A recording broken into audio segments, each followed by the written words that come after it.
After spending his entire life sacrificing everything for his family, a 70-year-old man finally says no for the first time. And what happens next changes his life forever. The rain poured heavily against the windows of my small Seattle apartment, and the sound somehow matched the exhaustion I had been carrying inside me for years. At 70 years old, most people around me were enjoying peaceful retirements, spending time with grandchildren, traveling across the country, or finally living the quiet lives they had worked so hard for. But my life had never really belonged to me. For decades, it had belonged to everyone else. My name is Austin, and for as long as I can remember, I had been the person my family depended on for everything. If someone needed money, they called me. If someone had a problem, they came to me. If someone made a terrible decision and needed saving, I was expected to clean up the mess. Somewhere along the way, I stopped being a brother, a son, or even a father. I became a safety net. At first, I didn't mind it. Family was important to me.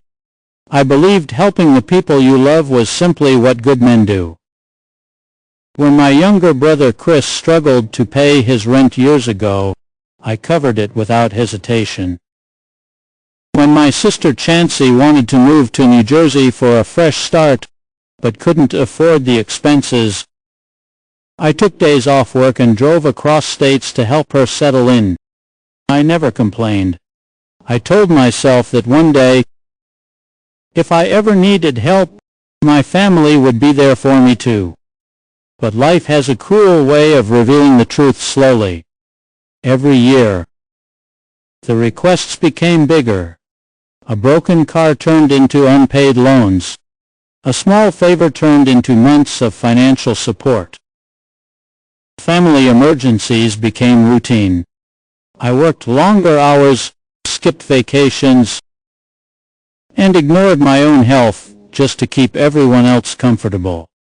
There were nights when I came home completely drained, yet my phone would ring again with another crisis waiting for me. Chris always had some new problem. One year it was credit card debt. Another year it was a failed business idea. He jumped from dream to dream, knowing deep down that I would always catch him before he hit the ground. Chancey wasn't much different. She loved expensive apartments, designer clothes, and lifestyles she couldn't afford. Whenever her money ran out, she somehow found her way back to me. Even my mother, Deborah, treated my sacrifices as if they were simply my responsibility. She constantly reminded me that I was the oldest, the most stable, the one who had to keep the family together. And for years, I accepted that role without questioning it. I spent decades solving problems I didn't create. I emptied savings accounts, delayed retirement, and worked far beyond the age most men would have stopped. While other people my age were enjoying peaceful mornings and stress-free evenings, I was still worrying about overdue bills, family debts, and phone calls that could come at any moment. The hardest part wasn't the money. It was realizing that nobody ever stopped to ask how I was doing. Nobody noticed how tired I had become.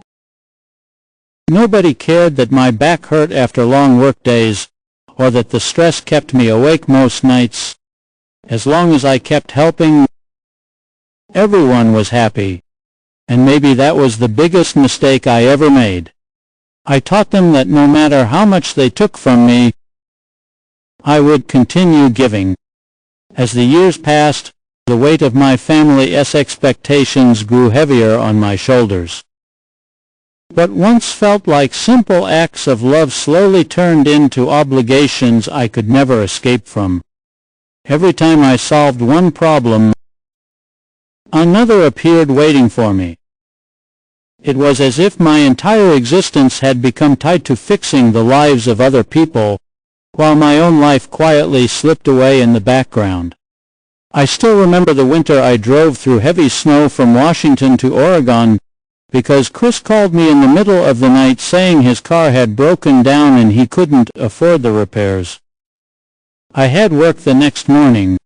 My body was exhausted, and my doctor had already warned me about stress affecting my health. But none of that mattered. Chris sounded desperate, and like always, I couldn't ignore him. I paid the mechanic bill, booked him a motel room, and even filled his refrigerator with groceries before driving home through icy roads at sunrise. Not once did he ask how I managed to afford all of it. Then there was Chancey. She constantly chased a life she couldn't maintain. She moved from one expensive apartment to another, always convinced that happiness was waiting in some new city. When she decided to relocate to New Jersey, she called me crying about how overwhelmed she felt. I took unpaid leave from work, rented a truck, and spent nearly a week helping her move across the country. I carried furniture up flights of stairs while my knees ached from exhaustion. At night, while she slept peacefully, I sat alone calculating how much money I had left in my account still. I convinced myself it was worth it, because family was supposed to stand by each other, but over time, something painful became impossible to ignore. Whenever there was hard work, responsibility, or sacrifice involved, everyone disappeared. When our parents' old house in Ohio needed repairs, Chris suddenly became too busy. Chancey stopped answering calls for days. Yet somehow, when bills needed to be paid, my phone never stopped ringing. I ended up draining a large part of my retirement savings restoring that old house because I couldn't bear watching it fall apart. I hired contractors, fixed plumbing issues, replaced broken roofing, and paid overdue taxes while the rest of the family acted as though it was naturally my job to handle everything. Meanwhile, my own dreams quietly faded away. For years, I wanted to buy a small home near Seattle where I could finally enjoy peace. Nothing luxurious. Just a quiet place surrounded by trees and rain where I could wake up without stress for once in my life. But every time I got close to saving enough money, another family emergency pulled me backward. I watched my friends retire and travel with their spouses while I worked overtime shifts well into my late 60s. Some mornings, I could barely get out of bed because of the pain in my back and shoulders. Yet the moment my phone rang with another family problem, I ignored my own suffering and showed up again. What hurt the most wasn't just the sacrifices. It was the way my kindness became expected instead of appreciated. Nobody thanked me anymore because, in their minds, helping them was simply what Austin was supposed to do. And whenever I hesitated, even for a moment, they knew exactly how to make me feel guilty for thinking about myself at all. By the time I turned 70, I had reached a point in life where I no longer wanted luxury, excitement, or big dreams. All I wanted was peace.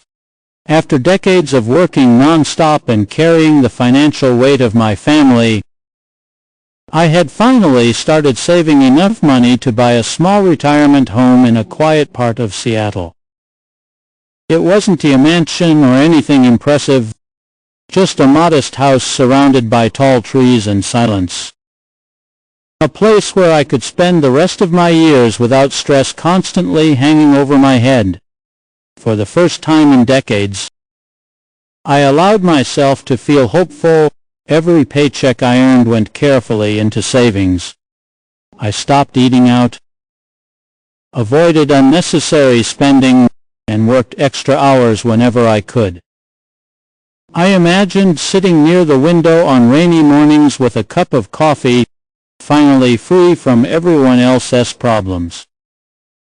That dream became the only thing pushing me forward through the exhaustion. Then one Tuesday afternoon, everything changed. I was sitting in my apartment reviewing paperwork for the house when my phone rang. The caller ID showed my mother's name. Deborah rarely called unless something was wrong, and the moment I answered, I heard panic in her voice. "Austin, I need you to help your brother." The exhaustion immediately settled into my chest because I already knew where the conversation was heading. She explained that Chris had decided to open a high-end clothing boutique in Los Angeles. According to him, it was going to be a huge success. He had already picked a location, spoken to suppliers, and started making plans for a grand opening. The problem was that he had terrible credit, no stable income, and absolutely no real business experience. No bank was willing to trust him alone. That was where I came in. My mother explained that Chris needed someone to co-sign a massive commercial loan. She wanted me to use my retirement savings as financial backing so the bank would approve everything. In simple words, she wanted me to risk the last bit of security I had left in my life for another one of Chris's reckless dreams. I sat there quietly while she continued talking, telling me how important this opportunity was for him. She said this business could change his future forever. She reminded me that family was supposed to support each other no matter what. Then her tone changed. "If you don't help him," she said, "you TVT ruin his future." I stared at the paperwork for my retirement home sitting on the table in front of me. Years of sacrifice, years of hard work, years of putting everyone else first had finally brought me close to something that belonged to me. And now they wanted that too. My mother kept speaking, but her words started blending together in my head. All I could think about was how many times I had already saved Chris from his own bad decisions, credit card debt, failed investments, missed payments, every single time. Someone expected me to step in and clean up the damage. I slowly walked toward the bathroom mirror and looked at myself. My hair had turned completely white. Deep lines covered my face. The man staring back at me looked tired in a way that went beyond age. It was the face of someone who had spent his entire life giving pieces of himself away until almost nothing remained. Then my mother said the one sentence that finally broke something inside me. "At your age, Austin, stop being selfish. You already have savings. Your brother needs this more than you do." Selfish, after everything I had sacrificed for them. That was the word she chose. And for the first time in my life, instead of feeling guilty, I felt something else rising inside me. Something stronger than fear. Stronger than obligation, stronger than family pressure itself. I stood there in complete silence after ending the call with my mother. The apartment felt unusually quiet, almost as if the world itself was waiting for my answer. For 70 years, I had lived according to everyone else's expectations. I had spent decades saying yes before even thinking about what those decisions were doing to me. But this time was different. Something inside me had finally reached its limit. When I called my mother back later that evening, my hands were strangely calm. There was no anger in my voice, no frustration, no long emotional speech. I simply told her the truth. Gino, Mom. I am not doing it. For a few seconds she said nothing at all. Then the disappointment came rushing through the phone like a storm. How can you do this to your own brother? I closed my eyes and leaned back in my chair while she continued talking. She reminded me of everything I had already done for the family, as if my years of sacrifice somehow meant I was obligated to keep sacrificing forever. She said Chris was depending on me. She said families should never abandon each other. And finally, when guilt didn't work, her voice turned cold. You've changed. Austin, maybe I had, but for the first time in my life, I didn't apologize for it. The next morning, my phone exploded with notifications. The family group chat was filled with angry messages. Chris accused me of acting superior because I had money saved while he struggled. Chancey called me selfish and heartless. Even distant relatives I barely spoke to suddenly joined the conversation. Acting as though I had committed some terrible betrayal, I stared at the messages for a long time, reading every accusation carefully. What hurt wasn't the anger itself. It was realizing how quickly they turned against me the moment I stopped being useful. Not one person asked why I said no. Not one person wondered if maybe I was tired. To them, my only value had always been what I could provide. 4 years. They had conditioned me to believe that refusing them made me a bad person.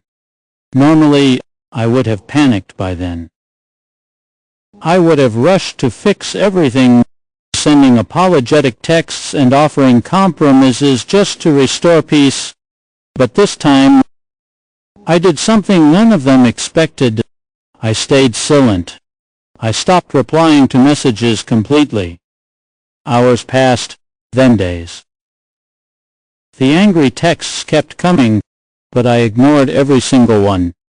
Eventually, I blocked the entire group chat. For the first time in decades, my phone stopped controlling my emotions. The silence felt strange at first, uncomfortable, even frightening. I had spent so much of my life reacting to other people's needs that I barely knew who I was without constant pressure surrounding me. Thanksgiving arrived a few weeks later. Usually, I would travel to Ohio no matter how exhausted I felt because my family expected me there. But this year, I stayed home in Seattle, outside my window. Cold rain covered the streets while I sat alone with a quiet dinner and an old jazz record playing softly in the background. And honestly, it was peaceful. No arguments. No financial discussions. No one asking me for money before dessert was even served. Just silence as the weeks passed. Something interesting started happening. Without my support, my family began facing the consequences of their own choices. Chris's business plans quickly started falling apart because banks refused to approve his loans. Chancey struggled with rent payments she normally would have expected me to help cover.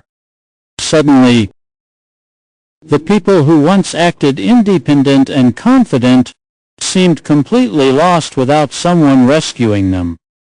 And for the first time, I realized something painful but freeing at the same time.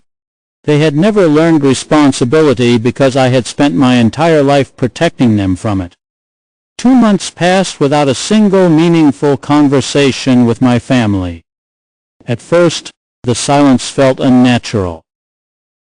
I had spent most of my life surrounded by constant calls, endless problems, and emotional pressure.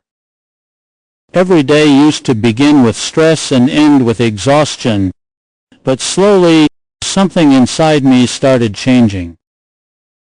The quiet no longer felt empty. It felt peaceful. for the first time in decades.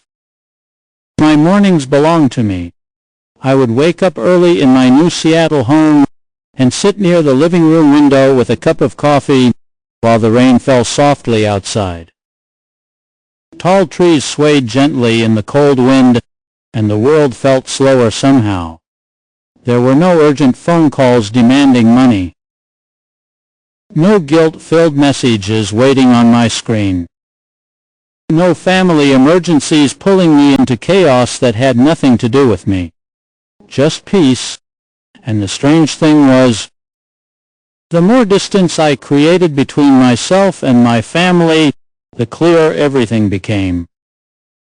I finally understood how deeply exhausted I had been all those years. I wasn't just financially drained. I was emotionally empty. I had spent so much time being needed by everyone else that I forgot what it felt like to simply exist without carrying other people's burdens. One evening, while organizing old paperwork in my study, I found bank statements and receipts going back nearly 20 years. Car payments for Chris. Apartment deposits for Chancey. Medical bills, repairs, loans, emergency expenses, travel costs. Thousands upon thousands of dollars spent trying to hold everyone together. I sat there staring at the papers for a long time, not because I regretted helping them, but because I realized none of those sacrifices had ever truly changed them every time I rescued them. They simply became more dependent on me. I had confused saving people with loving them, and in the process, I taught them that my needs would always come last. That realization hurt more than anything else. The next morning, my phone rang unexpectedly. I looked at the screen and saw Chancey's name. For a moment, I considered letting it go to voicemail. But eventually I answered. Her voice sounded completely different from the angry tone she had used weeks earlier. The confidence was gone, so was the attitude. "Austin," she said quietly, "maybe we can forget everything that happened." I stayed silent while she continued speaking. She explained that she was struggling financially and needed help covering rent for her apartment in New Jersey. She promised it would only be temporary. Just one more favor. One last bit of help. I almost smiled hearing those words because I had heard them countless times before. One last favor. One temporary problem, one final emergency, but it never ended for years. I believed love meant sacrificing yourself endlessly for the people around you. I thought being a good man meant saying yes no matter how badly it hurt you. But sitting there in my quiet home, listening to the rain outside my window, I finally understood something important. A person can spend their entire life saving others and still lose themselves completely. I looked around my living room. The soft lighting, the warm silence, the house keys resting on the kitchen counter, everything around me existed because, for once, I had chosen myself instead of everyone else, and I realized I wasn't angry anymore. I was free, so I calmly told Chancey, "I've moved on. And my bank account is closed to this family forever." There was silence on the other end of the line before she quietly hung up. I placed my phone down and leaned back in my chair, listening to the storm outside Seattle. For the first time in 70 years, I felt something I had almost forgotten was possible. Peace that belonged only to me. And before you go, if this story touched your heart, don't forget to subscribe to the channel and press the bell icon so you never miss another powerful and emotional story like this one. Your support truly means everything.